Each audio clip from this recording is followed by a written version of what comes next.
Fala pessoal, seja mais uma vez bem-vindo ao canal Cultura Reformada. Eu sou o Pastor Ademir e você está em uma nova playlist do canal, a playlist Pregação Reformada. Por isso, se você não é inscrito ainda no canal, já aproveita dessa força, se inscreve, marcando o sininho das notificações, dando o seu joinha, porque ajuda bastante o canal, é claro, deixando seus comentários também. E é claro, se você gostar do conteúdo, recomenda para mais pessoas, tá certo? Compartilha com todo mundo que você conhece. Sem mais enrolação então, bora pra pregação, roda a vinheta.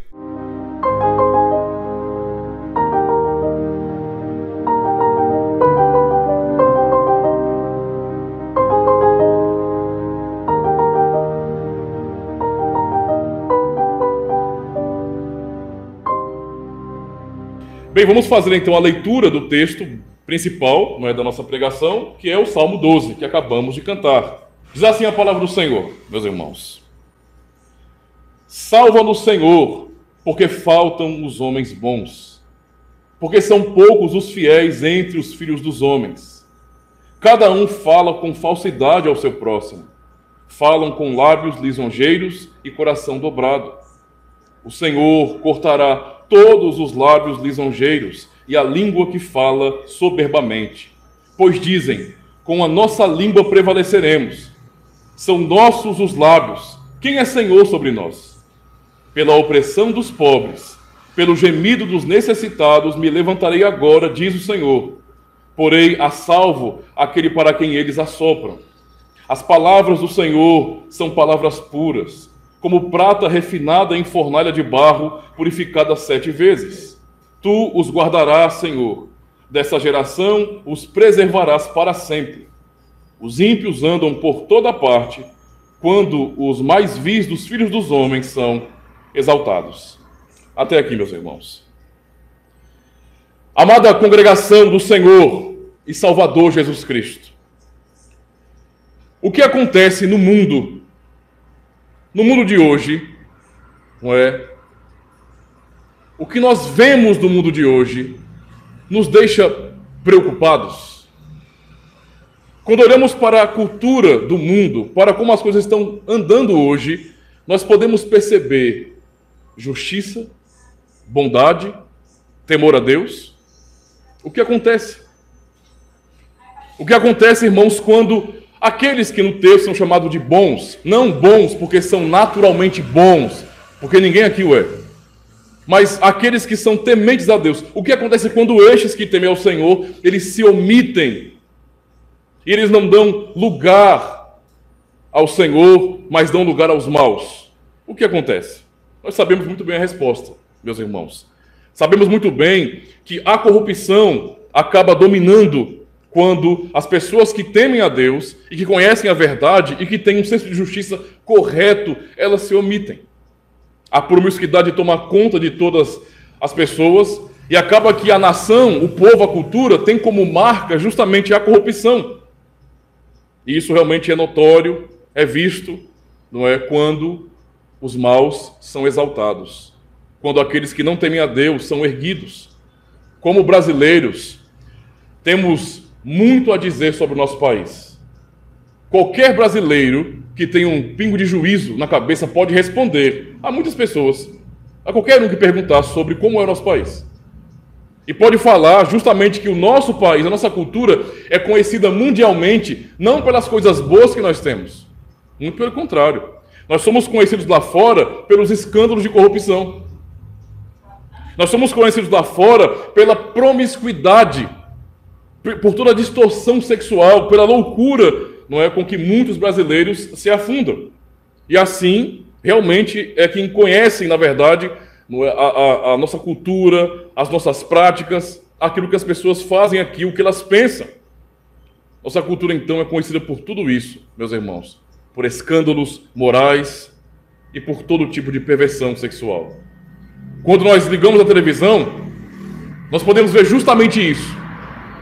Estampado na tela da televisão está a demonstração clara da nossa perversão enquanto cultura brasileira.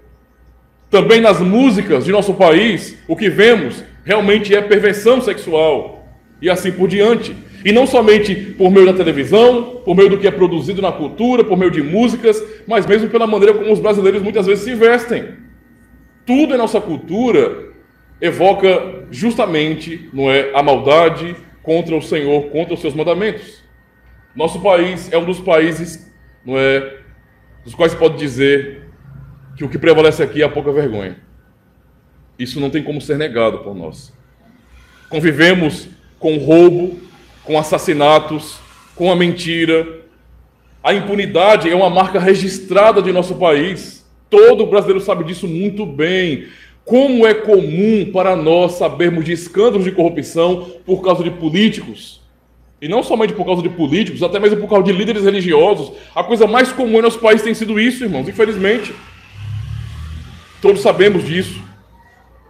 E não é só nesse cenário cultural geral, mas mesmo na cristandade, não é?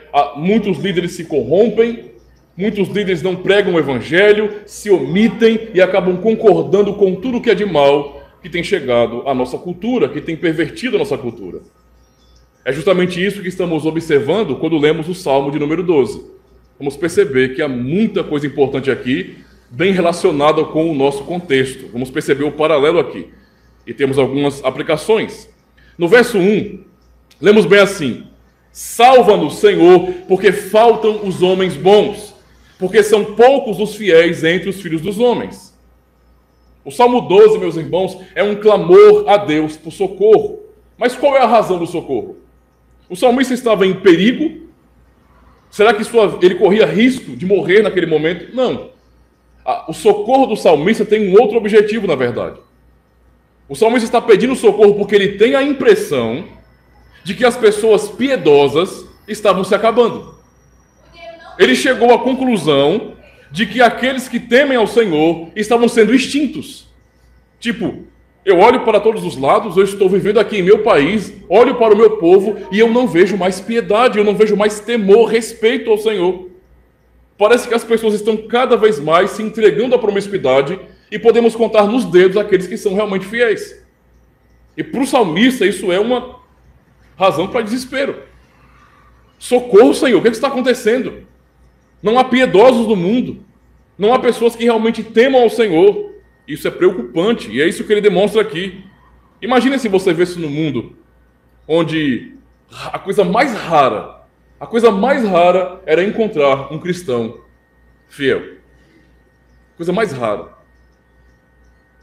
Seria algo como uma preciosidade você encontrar um cristão realmente temente a Deus. Não é? E todos os que estivessem ao seu lado fossem pessoas ímpias, frequentassem igrejas, não é? Tivessem carteirinha de membro, eu sou da igreja fulana, beltrana ciclana, mas no fim demonstrassem um tipo de vida completamente ímpia. E você ficasse acuado também pensando, mas meu Senhor, por que as pessoas que são cristãs, elas são tão liberais, são tão atiradas ao mal? Por que elas aceitam tudo aquilo que o mundo está dizendo? Por que não há mais questionamento? Por que os cristãos não respondem de maneira dura com a palavra de Deus? Por que não abrem a Bíblia e falam, mas é assim que o Senhor diz? Imagine você ver esse mundo assim, onde aqueles que se dizem cristãos, ao invés de apoiarem você na sua luta pela fé, na sua luta contra o seu próprio pecado, eles ficassem zombando de você, rindo da sua cara, dizendo bem assim, tá, esse aí é um legalistazinho, olha que crente bobinho, irmão, não precisa disso não, cara, não é? Só siga a Jesus, só siga a Jesus, para desse negocinho de regra, sabe, de princípios, de mandamentos, só siga a Jesus. Imagine você ver no mundo assim, você sabendo que o mal está ali sendo praticado, que as pessoas não querem obedecer à lei, e que os mandamentos do Senhor estão dizendo exatamente para você viver assim, de acordo com sua vontade, e aqueles que se chamam cristãos, ao invés de te apoiarem, ficarem rindo de você. O salmista estava se sentindo justamente assim. Ele olhava e ele não conseguia mais enxergar os piedosos. Pessoas que pudessem entendê-lo, que entenderiam sua dor, suas lutas, que poderiam falar a mesma língua que ele. Sabe quando um cristão genuíno encontra um outro cristão genuíno, eles têm o que conversar. Eles são filhos de Deus, eles têm fé em Jesus Cristo. Então há muito conteúdo para conversar. Nós falamos sobre a vida, sobre várias coisas, mas tudo está relacionado à nossa vida com Deus, à nossa fé. E quando eu, enquanto cristão, estiver passando por alguma luta, por alguma dificuldade, eu vou sempre encontrar um ombro amigo, um irmão em Cristo, alguém que também tem o Espírito Santo e pode me compreender, orar por mim, me repreender quando eu estiver errado. Mas imagina o que é você viver num mundo onde não existe isso, onde todos estão ali se pervertendo cada vez mais, rejeitando o caminho do Senhor. Era assim que o salmista estava vivendo. Era a sensação que ele tinha, por isso ele estava dizendo: socorro, Senhor, pois os homens bons, os piedosos, parece que se acabaram. O que aconteceu com o seu povo? Parece que é impossível encontrar fiéis. Para onde eu olho, só há infidelidade, só há falta de respeito com a sua lei. Esse salmista é Davi. Davi não era um homem perfeito. A questão aqui não é você ser alguém perfeito, ninguém aqui é perfeito, somos todos pecadores. Somos todos falhos, fracos, dependemos todos os dias da misericórdia de Deus. Mas o piedoso, o bom que a Bíblia fala aqui, não é aquele que é naturalmente bom, mas é aquele que teme ao Senhor, com quem Deus tem um pacto por sua graça. Não sabemos bem, meus irmãos, sobre o contexto exato daquele salmo, mas podemos imaginar um pouco, porque Davi teve muitas experiências de ver o povo, às vezes, contra ele. Por exemplo, podemos lembrar de quando Davi, antes de ser rei, mas já ordenado, ou seja, já consagrado a rei por ordem do Senhor, foi perseguido por Saul. E viu muitos de seus compatriotas também, a mando do rei, perseguindo Davi.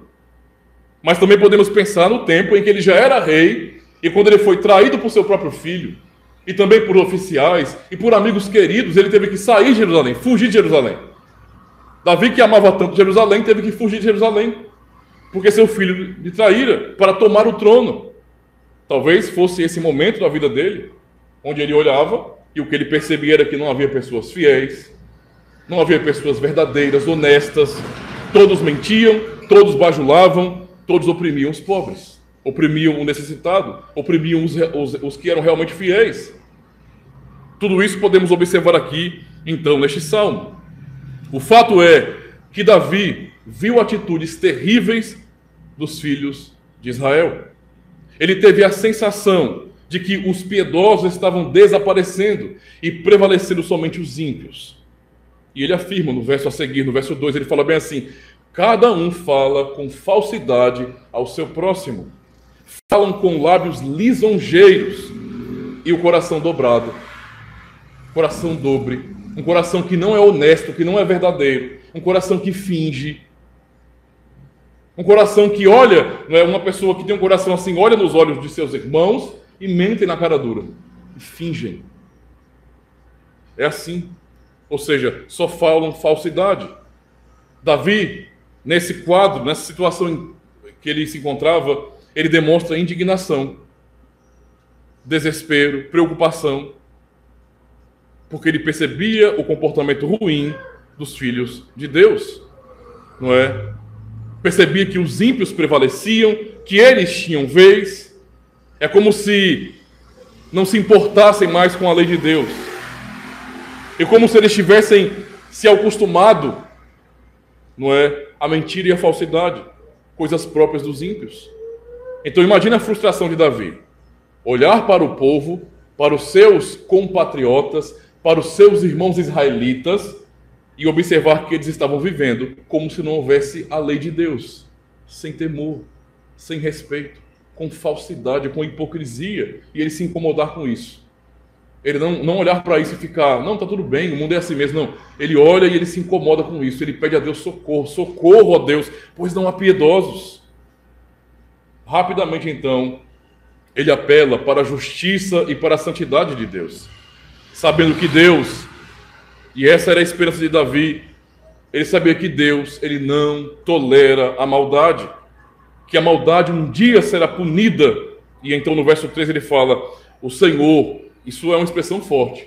Se uma vez estava falando de lábios lisonjeiros, lábios mentirosos, bajuladores, ele está dizendo, o Senhor cortará todos os lábios lisonjeiros e a língua que fala soberbamente.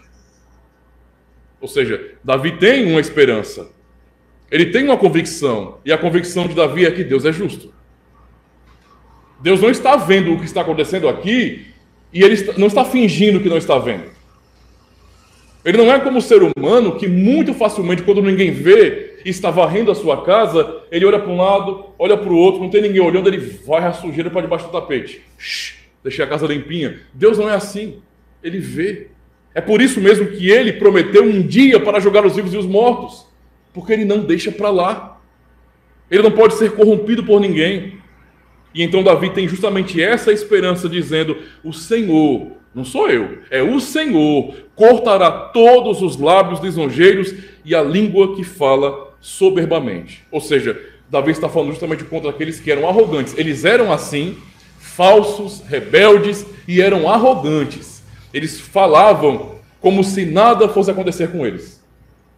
Eles tinham basicamente convicção, não é, de que eles podiam viver do jeito que eles quisessem, podiam fazer o que eles quisessem fazer, que estava tudo de boa, nada de mal iria acontecer na vida deles. Estou relax, estou tranquilo. Não sei se confiavam apenas na circuncisão. Há cristãos hoje que confiam no fato de que são membros de uma comunidade cristã, ou de que um dia foram batizados. Sim, e daí? Se não há fé verdadeira, se não há dedicação sincera ao Senhor Deus, de que serve o seu batismo? De que serve pertencer a uma comunidade cristã? Não serve de nada. É você falar com a boca, não é? Ou seja, com a sua língua, que você é de Deus, mas na prática você não é. Então não serve de nada isso. Davi tem convicção de que Deus é justo e que aqueles que estavam zombando do nome de Deus, eles iriam pagar. Os soberbos não prevaleceriam contra o Senhor. Essa é a convicção de Davi. No verso 4, lemos bem assim: por que é que ele está dizendo que o Senhor vai cortar a língua, os lábios dos soberbos? Porque no verso 4 diz bem assim: pois dizem, com a nossa língua prevaleceremos. São nossos os lábios. Quem é Senhor sobre nós? Percebam a ironia, percebam a arrogância, a soberba daqueles que estavam ali vivendo a hipocrisia. Eles faziam o mal, eles viviam o mal, eles falavam o mal e confiavam que estava tudo bem. Quem é Senhor sobre nós? Quem é Senhor sobre nós? Ora, meus irmãos, Davi, em uma situação como essa, de olhar e não ver fiéis, alguém para conversar, alguém para dizer bem assim: de fato, irmão, é isso que a Bíblia ensina, e se alegrar, porque tem dois irmãos ali no mesmo espírito, confirmando a palavra de Deus. Ele se sentia sozinho aqui. Ele não tinha aliados tementes a Deus nesse momento. Todos estavam contra ele, não é? Mesmo assim, ele confia na justiça de Deus contra os ímpios, contra aqueles que zombam do Senhor, que fazem pouco da fé do povo de Deus. No verso 8, olha o que ele diz: os ímpios andam por toda parte quando os mais vis dos filhos dos homens são exaltados. Meus irmãos, as palavras de Davi neste salmo parecem uma descrição perfeita daquilo que nós vemos hoje no mundo. É isso que vemos no mundo. Observem como o mundo vai. Olhem a situação de nossa cultura tão depravada. Vamos fazer uma análise rápida para lembrar algumas coisas para os irmãos. Mais uma vez, observe se as palavras que nós temos aqui de Davi não batem, não estão bem de acordo com a nossa realidade hoje. Ao olhar para o mundo e só ver perversidade, olhamos para a televisão e o que vemos? Eu vou usar essa palavra, e até me perdoem, safadeza é o que é na televisão. Imoralidade, não é? São conteúdos de entretenimento produzidos para corromper ainda mais as pessoas. O que é produzido é para esse fim, esse objetivo. Não são coisas neutras. Ninguém só quer ganhar dinheiro. Existe um jargão que eu até concordo em partes, que é o famoso quem lacra não lucra. Para quem está acompanhando o mundo, não é, de séries, filmes e tudo mais que tem na cultura pop, na cultura cinematográfica, pode saber muito bem que existe uma agenda progressista, não é, que está sendo colocada em todo tipo de empresa cinematográfica, em todo tipo de obra, de filme. Acredite, vão tentar desconstruir tudo o que já foi construído, não é, como, por exemplo, corromper os heróis, alterar os papéis, os valores. Vão fazer de tudo para corromper as pessoas. E aí esse jargão, quem lacra não lucra, é uma verdade, porque as pessoas que estão fazendo isso acabam tendo uma rejeição, porque muitos só querem se entreter, só querem assistir um filme de herói, mas quando vê lacração, quando vê agendas políticas ali, militância, acabam... isso aí também já é pesado demais. Para que mexer nisso? Só que, ao mesmo tempo, o quem lacra no lucro não funciona muito bem. Sabe por quê? Porque por mais que eles não ganhem tanto dinheiro com as obras malditas que eles produzem, ainda assim eles conseguem perverter a mente das pessoas. E se eles conseguem chegar ao coração das pessoas por meio dessas obras, eles já tiveram seu lucro. Só o fato dessas pessoas conseguirem convencer jovens, convencer pessoas, famílias inteiras, não é, dessa perversidade moderna, política, socialista, marxista, sexual, se eles conseguem perverter as pessoas para isso, eles já ganharam. Eles não param de investir nisso justamente por causa disso aqui. Eles fazem porque eles sabem que eles vão ter resultado, que pessoas vão se dobrar a isso, vão se acostumar a esse tipo de coisa e achar normal. Não é? O que vemos mais em nossa cultura, meus irmãos? Vamos para os jornais, vamos olhar como que o mundo está conturbado. Vamos para os jornais, o que enxergamos? Aqueles que deveriam nos informar, nos dar notícias, não é? Relatar os fatos, o que eles fazem? Exaltam bandidos. Os jornais brasileiros não servem para informar, mas acabou esse tempo. O que eles fazem é exaltar bandidos, ter um posicionamento político progressista contra a família brasileira. É o que eles fazem. Eles promovem bandidos, eles exaltam, por exemplo, um certo candidato à presidência da República que não passa de um bandido. É o que eles fazem. Sabe? O tempo todo, um candidato que apoia ditaduras como, por exemplo, Venezuela, Cuba, onde pessoas morrem de fome, são presas e mortas pelo Estado, pelo governo. E a mídia, o jornal no Brasil faz isso, exalta alguém que pensa assim, que quer isso. Não é? Apoia o assassinato de crianças promovendo o aborto, por exemplo. Não é? Apoia sequestradores, como o tal do candidato aí, que apoiou os sequestradores, pediu indulto para sequestradores. Não é? Que apoiam e aplaudem esses bandidos que vivem roubando o povo, que tomam o fruto de nosso trabalho e tem que ficar por isso mesmo. Isso é normal? Isso é normal? Porque se você for para um outro país, você vai perceber que a cultura de lá não é igual à nossa. Que você fica pensando, cara, esse povo aí, que, sei lá, que mora no Canadá, que mora na Europa, eles só podem morar em Nárnia, porque lá ninguém se rouba, como assim? Eles só podem morar em Nárnia? Não é possível. Porque os caras esquecem o smartphone e a pessoa vai lá e devolve. Aqui, vacilou, levam até a sua roupa. Você não pode dar um vacilo no Brasil. É desse jeito, a nossa cultura é essa. Não é? O que vemos mais, meus irmãos? Esse apoio político, como é que pode? O jornal e a mídia trabalham para exaltar alguém que está prometendo que vai censurar a internet, a mídia no geral, que vai governar ao lado de terroristas como MTST, como ST, não é? MST, grupos que são, na verdade, terroristas que vivem para tomar a propriedade alheia. Isso é prometido na televisão. As pessoas ouvem e parece que não se tocam. Será que isso é normal? Uma campanha que é uma ameaça à nossa liberdade? O mundo está assim. Esse é o nosso mundo. Olhem para a nossa cultura. O povo que diz que é insatisfeito com esses políticos, eu pergunto, esse povo é diferente? O povo que diz estar insatisfeito com a política brasileira é diferente desses políticos? Não. O povo que está reclamando tanto é mentiroso também. É hipócrita, é mentiroso. As pessoas brasileiras, o tempo todo, eu sou conservador, eu quero votar em um candidato que seja realmente conservador, que defenda a família, eu quero lutar contra essa bandolatria. Mas faz gato em internet, faz gato em TV a cabo, faz gato em tudo, não passa de um hipócrita como qualquer outro.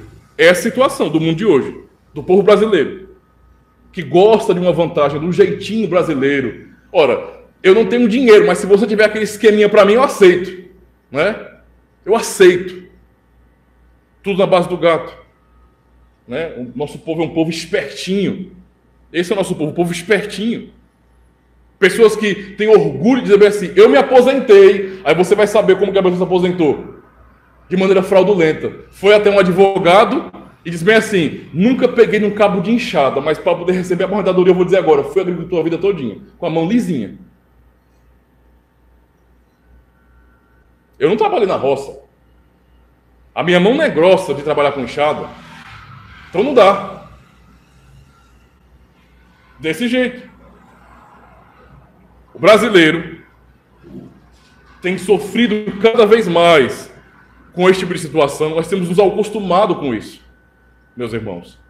Quer ver um exemplo mais de que nossa cultura é ruim, é depravada? E o povo reclama com hipocrisia?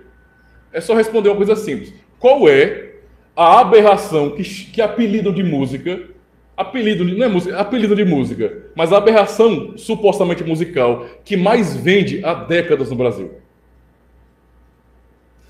Funk. Funk. Aqui no Brasil não tem nada que dê mais graninha em termos de meio artístico do que isso. O povo não diz que é conservador? O povo não está achando ruim agendas progressistas? Será que essas pessoas, traficantes ou então funkeiros, são mantidos somente por Lei Rouanet? Não. O povo vai lá. O povo lota os bailes. E depois vão reclamar, dizendo bem assim, não, nós somos um povo conservador, não é? Esses políticos são todos desonestos, são bandidos, nos enganam, é tudo igual, tudo falando do mesmo saco. O político que está lá roubando hoje as pessoas, simplesmente é um cidadão, que também burlava, que também sonegava imposto, não é? Que furava a fila, não é? Que mentia para a professora, que colava na prova. As pessoas se orgulham, e tem gente que é tão hipócrita, mas, não, pastor, eu nunca posso ser comparado com um cara que está roubando alguém ali. Você colava na prova, cara. Você, de maneira injusta, recebeu uma nota que você não merecia, você não fez aquilo, você não estudou, você não fez nada. Mas você recebeu uma nota. Pessoas que gabaritam prova de concurso. O quanto de fraude não existe no nosso país? Pessoas que passam no concurso sem saber de nada. Porque tem um apadrinhamento político, não é não? O prefeito da cidade. Troca ideia com o prefeito da cidade. O prefeito apadrinhou, ganhou voto, está garantido na hora da prova. Esse é o mundo que nós vivemos, irmãos. O cenário das igrejas cristãs também não é diferente, não. Eu falo isso com tristeza, com lamento. Eu queria dizer bem assim para os irmãos, olha, diante de tudo isso, nós podemos olhar para a cristandade e ver algo totalmente diferente. Mas não é isso que nós vamos ver. Infelizmente, meus irmãos. Isso é lamentável. Mas quando olhamos também para as comunidades cristãs, o que nós vemos também são comunidades que aderem a agendas esquerdistas progressistas. Pessoas que querem realmente essa inovação que rompe com a lei de Deus, com os seus mandamentos. Meus irmãos, o que não falta no nosso país é escândalo de pastores envolvidos em corrupção. Será que não é tão óbvio para nós percebermos a quantidade de charlatões que existem nesse mundo? De alguém que diz que foi chamado por Deus a pregar o evangelho para as pessoas, mas vive andando de helicóptero? De pessoas que dizem ter dons de curar. E por que não vão para o hospital do câncer? Por que não vão para lugares onde as pessoas realmente precisam e resolvem o problema? Porque são mentirosos. Isso parece normal, as pessoas se acostumaram com isso. Tanto faz como tanto fez. A igreja virou, tipo, cardápio, né? É menu de restaurante. Você escolhe um ao seu gosto. Eu vou para aquela ali porque ali o pastor ele não fala gritando. Eu vou para aquela porque o pastor ele não tem barba. Não é? Eu não gosto de homem com barba, né? Eu vou para outra porque o cara não gosta de homem com barba mesmo. Eu vou para outra comunidade porque ali eles cantam mais louvores. Naquela só prega. As pessoas fazem isso o tempo todo. Se acostumam, se adaptam à corrupção, à enganação e aceitam essas revoluções. A quantidade de supostos cristãos que concordam com aborto, e que subscrevem aquilo que a mídia tem ensinado, não é? E aprovado, não está no gibi. Essa é a situação que vivemos hoje. Então, será que ler o Salmo 12 e perceber a preocupação e a indignação de Davi é algo somente do seu tempo? Será que essa mesma indignação e preocupação não deveria estar em nós também? Porque ele olhou e ele não viu piedosos. Socorro, Deus, não há piedosos, não há homens fiéis. Não há pessoas que temam ao Senhor, eu olho, e o que eu vejo são pessoas ímpias. Elas são religiosas externamente. Elas acham que são melhores porque, de repente, pegando nosso contexto, porque elas usam um terninho, colocam uma gravatinha, um sapato brilhoso, dá até para pintar o topete olhando para o sapato. Elas fazem tudo isso e acham que essa aparência religiosa significa alguma coisa. Não tem a situação. Isso não significa nada, irmãos. Isso aqui é só uma roupa. Não significa nada. E tem gente que se prende a isso. Não, eu sou um evangélico. Eu fui batizado. Meus filhos foram batizados. E daí? Isso não faz a menor diferença neste mundo. Se nós, enquanto cristãos, não assumirmos realmente a postura de imitarmos a Jesus Cristo, o que nós falamos não tem peso nenhum. Não faz a menor diferença. E a prova disso, sabe o que é? Eu sou um cara conservador e me corta o coração ver o nosso país, dizer bem assim, o povo brasileiro é um povo de maioria cristã. Né?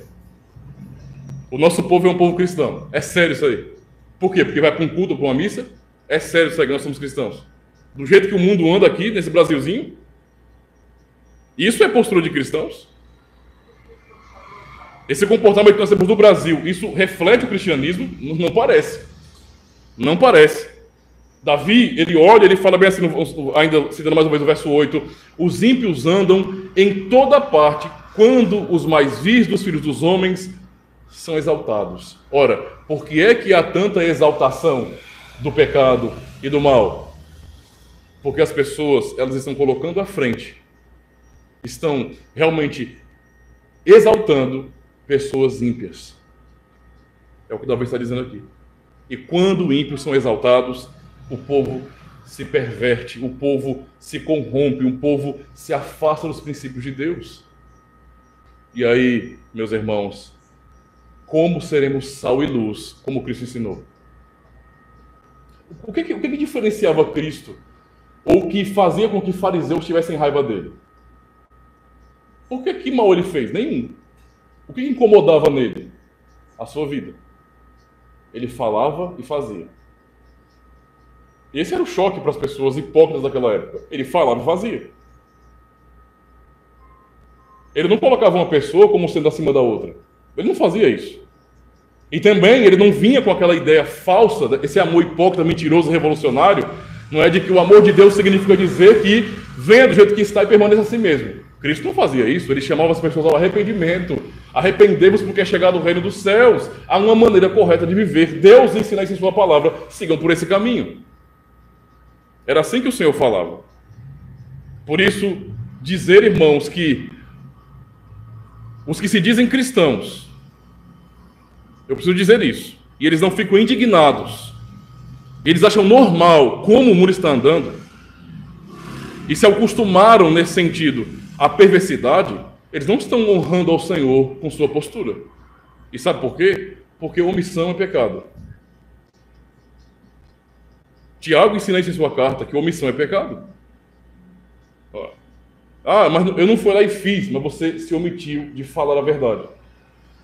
Antigamente os cristãos eram conhecidos como aqueles que, tenta imaginar, na Inglaterra, século XVII, século XVIII, no parlamento inglês, onde há políticos, um pastor tem autoridade para chegar até ali, ao parlamento, e chamar aqueles homens escolhidos pelo povo para governar, não é, de pecadores miseráveis que deveriam se arrepender e tomar cuidado e tratar o povo direito. Hoje em dia um pastor demora para fazer isso? Não. Tanto porque boa parte dos pastores não passam de ladrões e mentirosos, como também porque a nossa cultura já rejeita o cristianismo. Isso é muito estranho. Nós somos tecnicamente a maioria, mas não temos muita influência, não é? Esse negócio de dizer, então, pastor, as coisas são assim agora. Não. O nosso grande diferencial como povo de Deus é o seguinte, meus irmãos. O mundo está mudando. Nós sabemos disso aí. Há muitas mudanças acontecendo. Revoluções o tempo todo. As mudanças são tão rápidas hoje que é tipo de uma década para outra. Se você volta 10 anos atrás, havia algumas coisas diferentes. E se você volta 20 anos atrás, você não conhece mais o Brasil. Porque se você vai pensar como que era 20 anos, só 20 anos atrás, já fica meio espantado. Caramba, mudou tanto assim. Pois é, o mundo é assim. Tem mudado rapidamente. Mas Cristo nos disse em sua palavra, os evangelhos, que pode passar céu e terra, mas suas palavras nunca iriam passar. Sendo assim, meus irmãos, essa mesma palavra que foi preservada por Deus, registrada por ordem dele e pelo seu Espírito Santo, ela é a mesma, e o que está aqui revelado, registrado, os princípios que nós temos aqui são os mesmos que servem para nós hoje. Não existe uma atualização. Você pode atualizar aplicativo, Bíblia não. A Bíblia é a palavra de Deus. O que ela dizia que era pecado há 4.000 anos atrás, é pecado hoje. Esse é o fato. Os 10 mandamentos entregues no Sinai, que serviram para conduzir o povo lá de Israel, lá no Sinai, são a mesma verdade para nós hoje. Só há um Deus.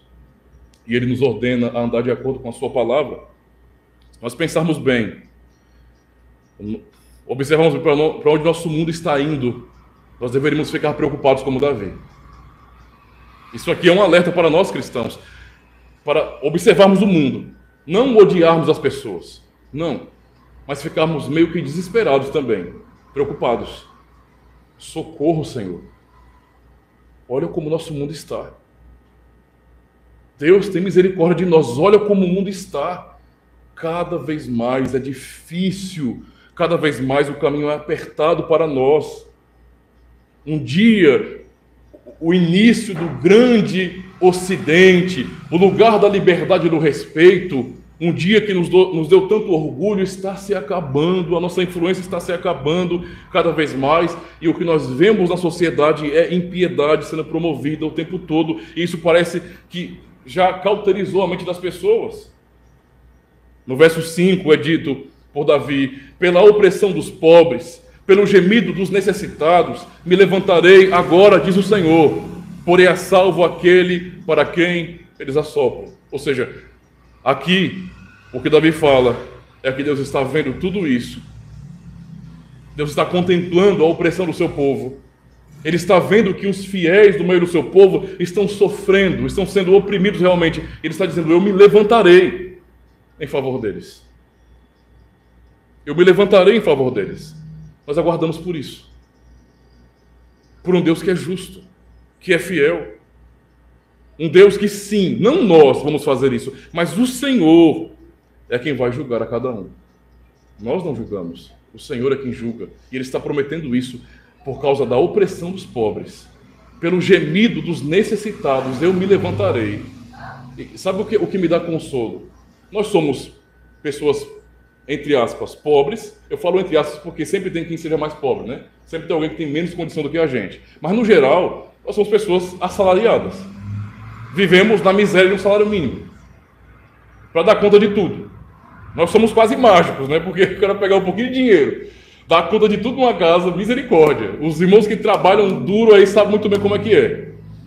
E nós sabemos o tanto que sofremos, que penamos com altos impostos, e sabemos também todas as injustiças que acontecem no nosso país. Quantas pessoas, irmãos, a hipocrisia é tão chega a dor de cabeça, cara, porque agora tudo é a pandemia. Alguém é culpado por morte na pandemia. Sim, mas quando eu nasci não tinha pandemia, e desde lá pessoas morrem aqui no Brasil de pobreza, de fome, doentes na fila do SUS.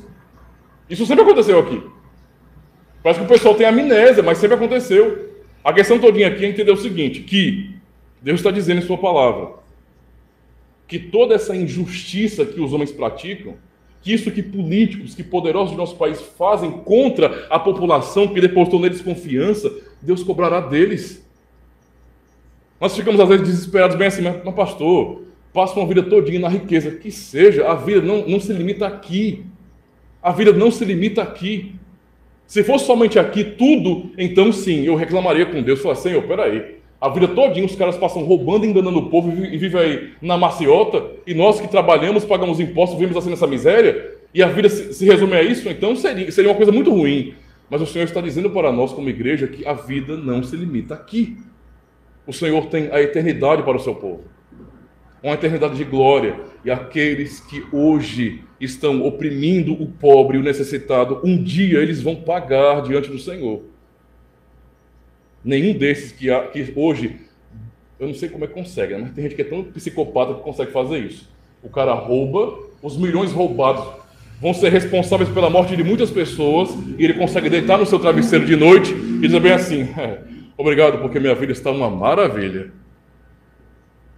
Um dia eles serão cobrados pelo Senhor. Essa é a esperança que Davi tem, em olhar para toda a situação, não é? É como nós lemos no Salmo 2, meus irmãos. Aquele salmo político. É o salmo onde Deus olha para as nações da terra e fala: vocês acham que podem comigo? Vocês se reúnem em revolução contra o Senhor e contra o seu ungido? No verso 10 a 12, lemos bem assim, o que o Senhor diz a essas pessoas rebeldes: agora, pois, ó reis, sede prudentes. Será que essa palavra serve para os juízes de nosso país? Deixai-vos instruir, juízes da terra. Servi ao Senhor com temor e alegrai-vos com tremor. Beijai o filho, para que se não ire, e não pereçais no caminho, quando em breve se acender a sua ira. Bem-aventurados todos aqueles que nele se refugiam, que neles confiam. Verso 6 do Salmo de número 12. As palavras do Senhor, depois de ouvir isso, que Deus julgará esses ímpios, ele vai dizer: as palavras do Senhor são palavras puras, como prata refinada em fornalha de barro, purificada 7 vezes. Essas expressões são para demonstrar a sua confiança na palavra de Deus. O que o Senhor está dizendo para nós é tesouro. É tesouro. O Deus que nos criou não abandonou o seu povo. Ou seja, nós podemos confiar na palavra de Deus. Nós podemos, descansar em suas promessas. É só pensar. Sem contar o tempo da nação de Israel, só a cristandade, 2000 anos. Passamos por todo tipo de perseguição. Os primeiros 3 séculos da igreja, perseguição pelo Império Romano. A ordem é: mata cristão. É seguidor de Cristo? É coliseu.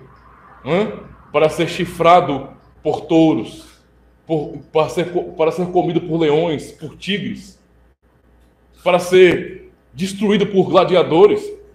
3 séculos, cristãos sofrendo assim. E a matança não parou. Aonde o cristianismo é proibido, cristãos morrem. Não parou. E mesmo assim, as palavras que foram ditas por Cristo nunca caíram por terra. Nós não estamos aqui porque o mundo gosta da gente. Nunca gostou. Nunca gostou. Mas o mundo nunca pôde aniquilar a igreja. Nunca. Tertuliano, um pai da igreja, um padre antigo, disse, naquela época, onde ele vivenciou aquilo, que o sangue dos mártires é o adubo da igreja. Quanto mais matam cristãos, mais pessoas creem em Jesus Cristo. Era o que acontecia. Então nós podemos descansar em Deus. Agora eu quero concluir o sermão citando mais uma vez o Salmo 37. Diz bem assim, verso 1. Não te indignes por causa dos malfeitores. A palavra aqui que Davi está usando, é mais um salmo de Davi, não é no sentido de não ficar aborrecido, no sentido de você se indignar realmente, literalmente falando. Eu estou indignado com esse mal, não é isso. Não tenha ódio, não se aborreça, não vá fazer mal, não se vingue. A ideia é essa. Você está vendo isso, sentindo injustiçado, calma lá. Tá? Então, não te indignes por causa dos malfeitores, nem tenhas inveja dos que praticam a iniquidade, porque cedo serão ceifados como a erva, e murcharão como a verdura. Confia no Senhor e faz o bem. Essa é a nossa palavra hoje. O mundo está assim, bagunçado. O Senhor nos diz, confia no Senhor e faz o bem. Habitarás na terra e verdadeiramente serás alimentado. Verso 5, entrega o teu caminho ao Senhor, confia nele e ele o fará. E ele fará sobressair a tua justiça como a luz e o teu juízo como ao meio-dia. Descansa no Senhor e espera nele. Não te indignes por causa daquele que prospera em seu caminho. Eu sei que para qualquer um de nós é difícil, né? Não é difícil você ver tantas pessoas que ralam pra caramba e parece que não saem do lugar, mas vê indivíduos corruptos prosperando com dinheiro alheio. Isso é de deixar qualquer um indignado. O Senhor está dizendo justamente isso. não é? Justamente isso, olha, não te indignes por causa daquele que prospera em seu caminho, por causa do homem que executa astutos intentos. Deixa a ira e abandona o furor. Não te indignes de forma alguma para fazer o mal. Não queira se vingar. Não queira fazer revolução contra eles. Não faça isso. Calma. Porque os malfeitores serão desarraigados. Essa palavra realmente é pesada para Deus falar para pessoas. Ele está dizendo que ele vai desarraigar. É como alguém arrancar de maneira violenta algo que está plantado. É isso que o Senhor está dizendo aqui. O Senhor, não é? Ele vai desarraigar, não é? Esses que são maus deste mundo. Mas aqueles que esperam no Senhor herdarão a terra. Pois ainda um pouco e o ímpio não existirá. Olhará para o seu lugar e não aparecerá. Vale mais o pouco que tem o justo. E é nisso que temos consolação, irmãos. Vale mais o pouco que tem o justo do que as riquezas de muitos ímpios. Pois os braços dos ímpios se quebrarão, mas o Senhor sustém os justos. O Senhor conhece os dias dos retos, os justos, e a sua herança permanecerá para sempre. A promessa de Deus para o seu povo é a eternidade. É nisso que nós esperamos. É por isso que nós, cristãos, temos as costas largas. É por isso que, por mais que governos mudem, e para pensar, em Cuba, em Venezuela, em Coreia do Norte e até em China, em outros países africanos, onde o que impera é o comunismo, meus irmãos. E quem quiser estudar um pouquinho de história, saiba o que o comunismo faz com cristãos. Vai entender que mesmo debaixo de governos terríveis assim, que oprimem o povo de Deus, a igreja está ali. Às vezes escondida, às vezes cristãos não publicam, não falam em público que são cristãos, ó, opa, meu irmão, tudo bom? Vai ter uma reunião lá, mas vai ser tudo escondido, para ninguém ouvir nada. Isso acontece hoje, irmãos, infelizmente acontece, mas os cristãos estão ali, porque eles não podem, eles não têm poder para acabar com a igreja de Cristo. Ainda que vejamos tanta corrupção neste mundo, Deus, Ele preservará o remanescente fiel. Eu termino dizendo uma palavra muito importante para os irmãos. Eu sei que para nós é frustrante ver o mundo do jeito que está. E mais ainda, é frustrante olhar para a cristandade, para ficar mais claro, para as igrejas que existem hoje. E vemos tanta enganação, tanta mentira. Eu sei que isso frustra qualquer um. Mas apesar de tantas falhas humanas, o Senhor promete que Ele preservará o seu remanescente fiel. Israel no passado se corrompeu, voltou à idolatria e Deus preservou o remanescente fiel. O salmista aqui era um remanescente fiel, clamando a Deus, vendo toda a impiedade, mas clamando a Deus, socorro, Senhor, pois não há piedosos, confiando que Deus preservaria o seu povo. Termina então citando o profeta Naum, aliás, capítulo 1, verso 7, que diz bem assim: o Senhor é bom, um refúgio em tempos de angústia. Ele protege os que nele confiam. E o último texto, Apocalipse 22, versos 12 a 13. Ouçam as palavras de nosso Cristo, em sua promessa de vinda. Eis que venho em breve. A minha recompensa está comigo, e eu retribuirei a cada um de acordo com o que fez. Eu sou o Alfa e o Ômega, o primeiro e o último, o princípio e o fim. Amém? Não esquece não de cooperar com o canal se inscrevendo e marcando o sininho e dando seu joinha, tá certo? Aproveita logo e escolhe alguns vídeos aqui da tela para você acompanhar e continuar aí aproveitando o conteúdo do canal.